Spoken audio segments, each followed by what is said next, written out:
Now, to remake this hidden self-image, we're going to have to understand a couple of things. First of all, we're working with our mind. And we operate with images in our mind. The problem is, no one's ever seen the mind. And so when a person begins to think of their mind, confusion sets in. We're going to have to build a picture of the mind. It's like the little kid in school. He was doodling away, drawing a picture, and the teacher said, "What are you doing?" And the kid says, "I'm drawing a picture of God." She says, "Nobody's ever seen God." He says, "Well, wait till I finish the picture." We're going to have to do what the little kid did. We're going to build a picture of the mind. Now, what I want to suggest is that you let this large circle here represent the mind. Let the small circle represent the body. Now, the line going out here will represent our behavior, and of course, our behavior causes our results. Now, we're going to take that large circle and we're going to run a line right across the center of it, and that's going to divide the conscious mind from the subconscious mind. Now, what we want to realize is that the conscious mind is the mind that thinks, it's the mind that gathers information. But I can assure you of one thing, it's not the part of your mind that is controlling your behavior.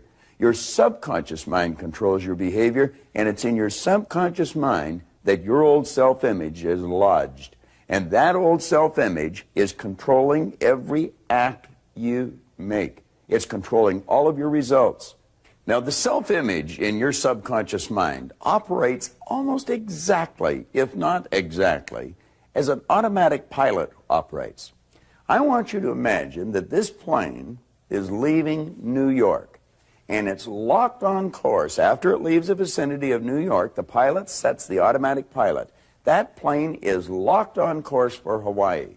Should that plane get hit with some unexpected turbulence and maybe get knocked off course, the automatic pilot picks up the deviation from the set goal, which is Hawaii. It feeds it through a coordinating mechanism. The thrust of the engines are altered, the flaps are altered, and that plane is brought right back on course again. It will ultimately get to Hawaii. Now, the self-image in a person's subconscious mind operates exactly the same way. Let's suppose a salesperson's self-image has them locked on for writing $1 million a year in production.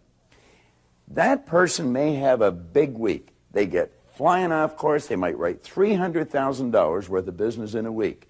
Their self-image will pick up the deviation from the set objective, which is $1 million a year. They're way off course. It feeds that information, the deviation from the set goal, into the coordinating mechanism, which is the person's nervous system. Their behavioral patterns will change until they're back on course. Ultimately, at the end of the year, they've written $1 million, even though they had a week at $300,000 or $400,000. It's the same with a student in school. Let's suppose a student's self-image dictates that they're getting a D average in school. Now, the parents, the teachers may turn the heat up, really pour the coals on, and the child will go in and have a test, and he may come out with a B+ on that test. But that is not consistent with the child's self-image. The self-image picks up the B+, deviation from the set objective. It feeds it into a coordinating mechanism. The child's behavioral patterns will change until they're back on course, and ultimately they're right back to a D average. If they want that child to get a B, if the salesperson wants to increase the business, they're going to have to alter the self-image. Now, the first step in altering that image is to fantasize. Just take the lid off your marvelous mind and dream. Now, let's review what we've done. We've built our fantasy. We've admitted we're able to do it. We said, yes, I'm willing. And what we've got is a theory. We've got a dream. We have a winner's image in our conscious mind. Now our objective is to firmly plant it and let it take root in our subconscious mind so that it will change our behavior and change our result.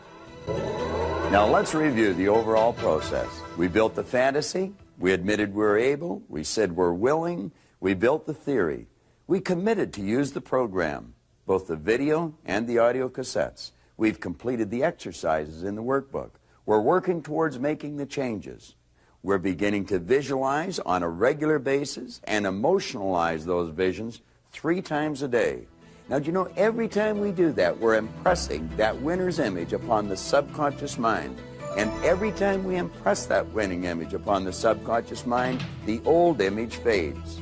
The one becomes stronger, and the old one becomes weaker. Ultimately, that winner's image becomes our new self-image, and the reflection of it is obvious for the whole world to see and for you and I to enjoy.